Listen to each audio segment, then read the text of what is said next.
You used to tolerate traffic jams and small talk. Now every mundane interaction feels like Yenji.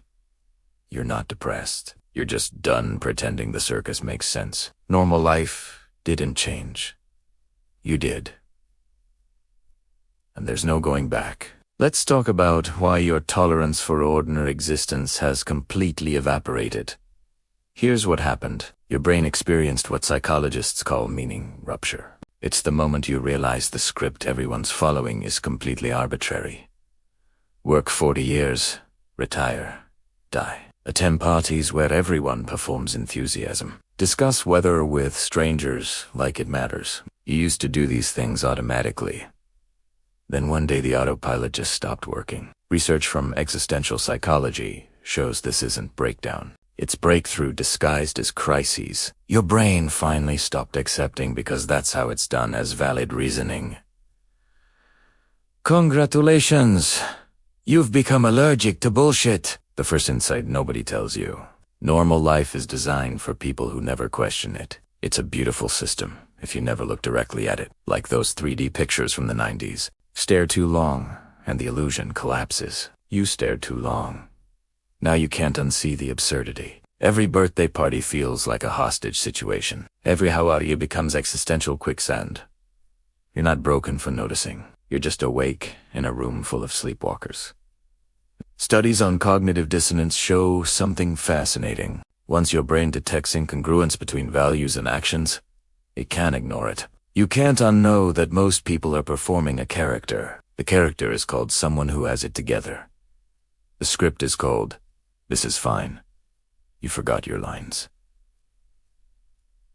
Second insight. Your nervous system is staging a revolt. Neurologically speaking, boredom isn't passive. It's your brain screaming that you're wasting finite consciousness on infinite nonsense. Those Sunday scaries before another week of nothing. That's not anxiety. That's your intuition saying we could die next Tuesday. And you spent today pretending to care about quarterly reports. Your body is literally trying to save you from suffocating in beige. Psychologist Emmy van Derzen calls this existential guilt. The guilt of betraying your own aliveness. Every hour in a meeting that could have been an email. Every conversation about nothing with people you don't like. Every performance of interest in things that bore you senseless. Your soul is keeping receipts. And the bill just came due. Third insight. That hits different. You're mourning the loss of your own innocence. There was comfort in not thinking too hard. Bliss in believing the path made sense. You can't go back to that stupidity, and part of you desperately wants to. This is the loneliest realization. You're surrounded by people who still believe, and you can't join them anymore.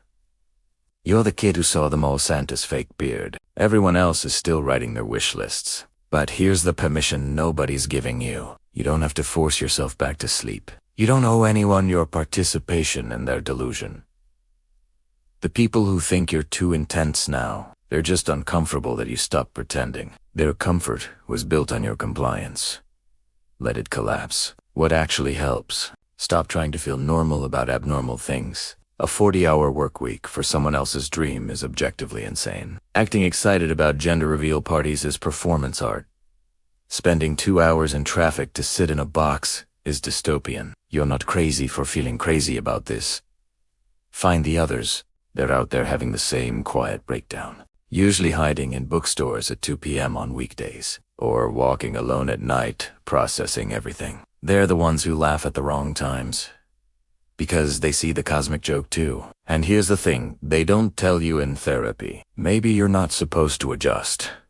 Maybe the maladjustment is the sanity. Maybe normal life is the actual emergency. And your inability to tolerate it anymore is the healthiest thing about you.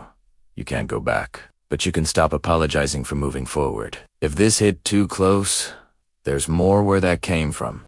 Subscribe for every workday. Remind us that you're not losing it. Everyone else just hasn't woken up yet. See you in the next existential crisis.